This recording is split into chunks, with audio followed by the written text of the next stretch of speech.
The game plan is simple.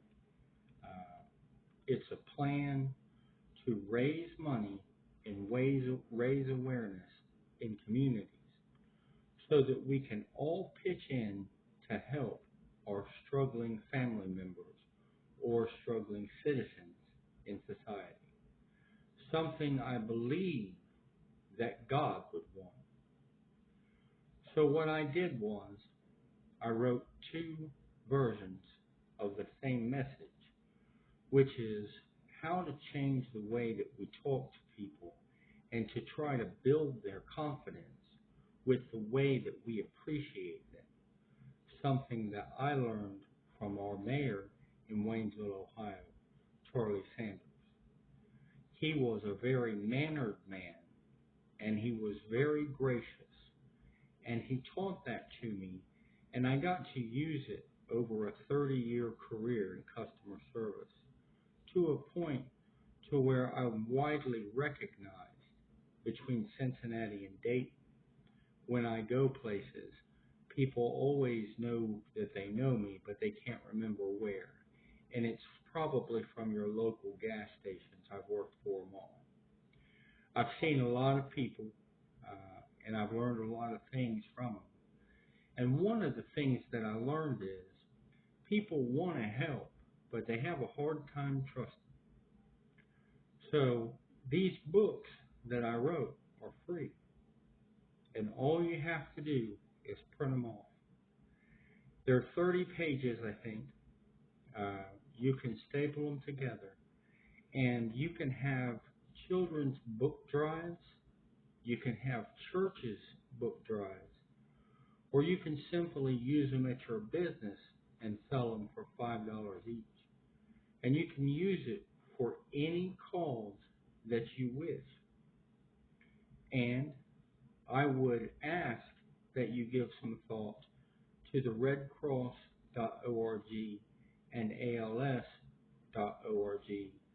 sites using credit instead of cash, because credit is easy to account for and it will efficiently go from one bank to the other, charging minimal fees instead of having the great amount of overhead that we've seen cause so many problems when it comes to embezzling money. Something we don't want in our U.S. for Hope campaign. I would like to see this be taken on by fuel stations, retail stores, uh, Major League Baseball, Major League Basketball, or professional basketball, World Soccer, FIFA, NASCAR, and the NFL, as well as any concert events. I would like to see it taken on by some of the distributors that we know so well. And even the Teamsters Union could get involved if they wanted to have them spread the word that these books are free. People would gladly buy them for $5 if they knew the donations were going to help children with cancer and other people with diseases that have stricken down upon them. I think that a major player in all of this can be our vessels, if you will, to God, be it through any religion, and use the crowdfunding that goes on Sunday mornings to spread the word that there are people out there doing stuff to try to raise money and raise awareness for these sinners or struggling citizens of God. I have oftentimes wondered why it is that a child who's homeless, hungry, and afraid can't walk to a church of his choosing, open the doors, and ask for safety, shelter, water for the night in the house of God. If there's ever doors locked in a congregation, I believe that's a sin. To me it is, because the house belongs to God. And I also believe that we could get a long, long way in rebuilding faith in God and raising the memberships from 1/3 to two-thirds of church attendees in this country.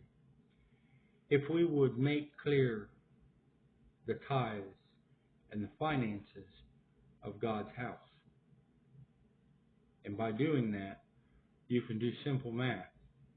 If they're paying 10%, like some claim is in the good book, and the average wage is $50,000 a year, folks, then they're donating $5,000 a year.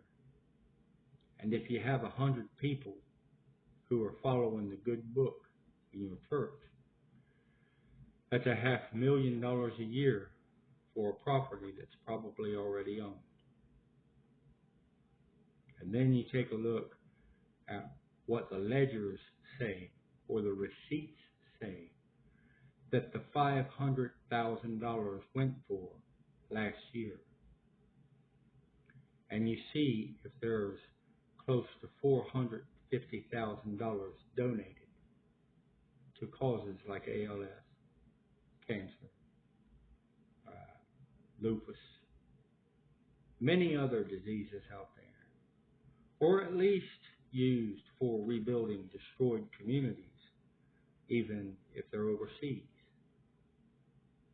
See if some of the $450,000 in that small church went to educate people in society on the avenues that are provided by the Democratic President Roosevelt when he created all the programs out here for the infrastructure of America, when he rebuilt the economy after it collapsed during World War II.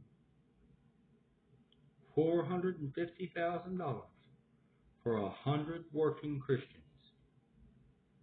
And we seem to have a hard time getting them to post what they've put the money towards. And it's high time that parents start asking questions before our children stop believing in God. Something that seems to be a theme these days. I believe if you take a look at some of the bigger churches, we have one locally with $500,000 poured into a statue of Jesus, and 2 ATMs at the door that boast proudly that it has 11,000 members. And if they're all donating that $5,000, then you have to ask yourself, where is the $55 million from last year? You see, it gets absurd, and I know that 11,000 doesn't mean that they're all working, but you have to figure the majority of them are. And you have to take a look around and see some of these homeless people out here and some of the relationships that could blossom from the attendees of these churches. But God is watching. And that's what those children are praying on, that He's going to change things so that they're not forgotten, that they're not left out in the rain, that they're not hungry, and that they don't catch diseases while they walk around the streets and walk around the cities at night seeking shelter. If you're a member of one of these religious communities, I would ask you to please pass this on, share my Mothers of Mercy 3.2 proposal, and contact Greg Lansman, contact Steve Wilson in the Warren and Butler County area.